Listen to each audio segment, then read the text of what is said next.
Salam IT News. Tiongkok yang masih bergulat dengan pandemi virus komunis Tiongkok atau virus Wuhan, kini diterpa gelombang demi gelombang bencana alam, mulai dari hujan deras yang menyebabkan meluapnya sungai dan jebolnya tanggul, adanya ancaman serangan belalang juga menjadi kekhawatiran. Mari simak info selengkapnya. Hujan deras selama beberapa minggu memicu banjir terburuk dalam beberapa dekade, mendatangkan malapetaka di 26 provinsi di bagian tengah dan selatan Tiongkok. Menurut pihak berwenang, bencana itu mengganggu kehidupan lebih dari 19 juta orang. Dalam beberapa minggu terakhir, hujan es disertai angin ribut dan gempa bumi juga melanda beberapa daerah. Kini belalang yang berkerumun dan penyakit yang disebabkan oleh binatang menambah kesengsaraan Tiongkok. Menurut pihak berwenang Tata Laksana Darurat Tiongkok, hampir 50 juta orang Tiongkok terkena dampak beberapa bentuk bencana alam di paruh pertama tahun ini. Perhitungan resmi menyatakan bahwa bencana telah mengakibatkan 271 orang tewas atau hilang, sebanyak 914.000 orang mengungsi, tetapi jumlah yang sebenarnya kemungkinan jauh lebih tinggi, mengingat kecenderungan pejabat Partai Komunis Tiongkok untuk menutupi informasi. Berita selanjutnya, lihatlah lautan. Hampir setiap hari terjadi curah hujan di sebagian besar Tiongkok sejak bulan Juni, yang menyebabkan sekitar 300 sungai melampaui tingkat peringatan, sehingga mendorong puluhan kota untuk mengirim peringatan darurat. Warga menceritakan rumah dan mobil hanyut oleh air hujan yang tidak diserap ke dalam tanah. Provinsi Hubei Tengah Tiongkok, tempat ibu kota Wuhan berada, yang merupakan asal wabah virus, sangat terpukul oleh hujan deras. Jumlah curah hujan yang belum pernah terjadi sebelumnya melumpuhkan ratusan jalan, menyebabkan 5 danau besar di wilayah itu meluap, sehingga menyebabkan hampir 1.100 waduk meluap, menurut pihak berwenang setempat. Ayo lihat lautan di Wuhan, kata seorang warga setempat dalam sebuah video yang menunjukkan air setinggi lutut di jalan. Di Shanghai, hujan lebat disertai angin ribut dan raungan guntur mengejutkan warga terbangun pagi-pagi pada tanggal 6 Juli 2020.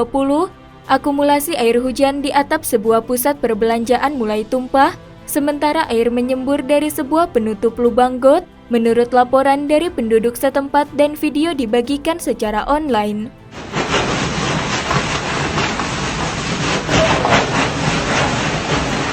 Di megakota Chongqing di barat daya Tiongkok, air berlumpur tumpah dari jendela lantai 3 bangunan tempat tinggal, membentuk air terjun buatan.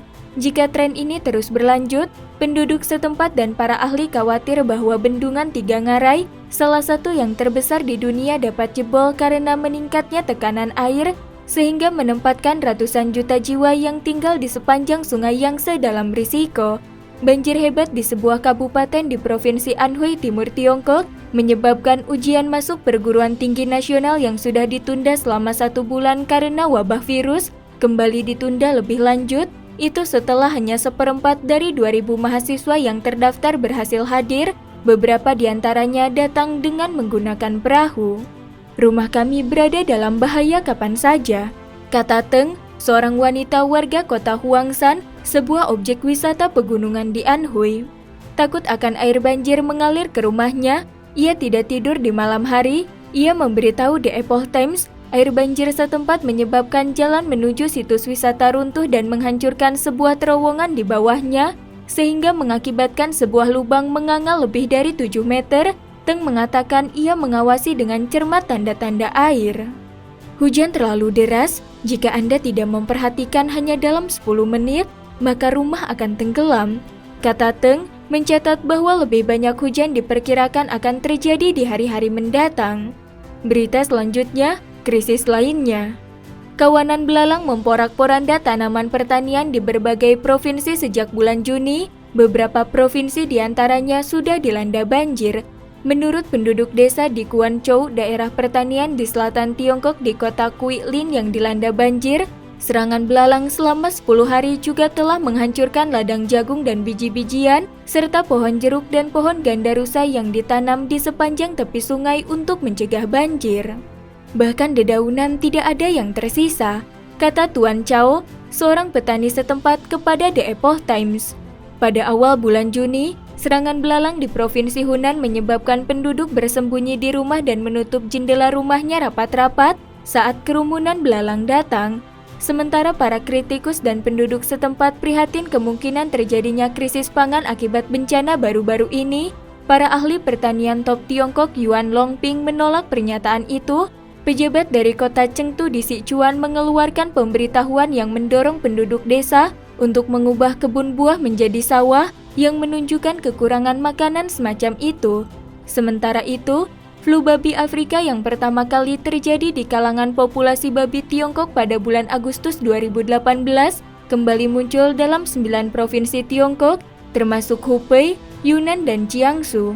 Menurut sebuah penelitian pada tanggal 29 Juni, yang diterbitkan dalam jurnal Proceedings of the National Academy of Sciences yang berbasis di Amerika Serikat, para peneliti Tiongkok juga mengidentifikasi sebuah virus flu babi yang dinamai G4 yang dapat ditularkan di antara manusia. Virus G4 berevolusi dari strain H1N1 yang menyebabkan pandemi flu global pada tahun 2009. Virus itu terdeteksi di lebih dari 30.000 babi di 10 provinsi dalam beberapa tahun terakhir. Pihak berwenang di Mongolia dalam mengeluarkan peringatan setelah seseorang dirawat di rumah sakit dan diduga tertular penyakit pes, penyebab untuk pandemi wabah maut hitam lebih dari 670 tahun silam. Sebuah kota di barat daya Provinsi Guizhou yang juga mencatat curah hujan yang lebat, mengalami 2 gempa skala kecil pada tanggal 2 Juli.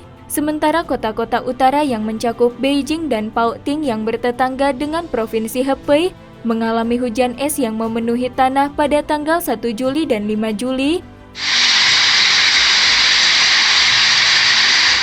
Pada akhir bulan Juni, hujan es di Beijing berlanjut selama 7 jam, di mana hujan es berukuran seperti telur yang menyerupai bentuk sebuah virus.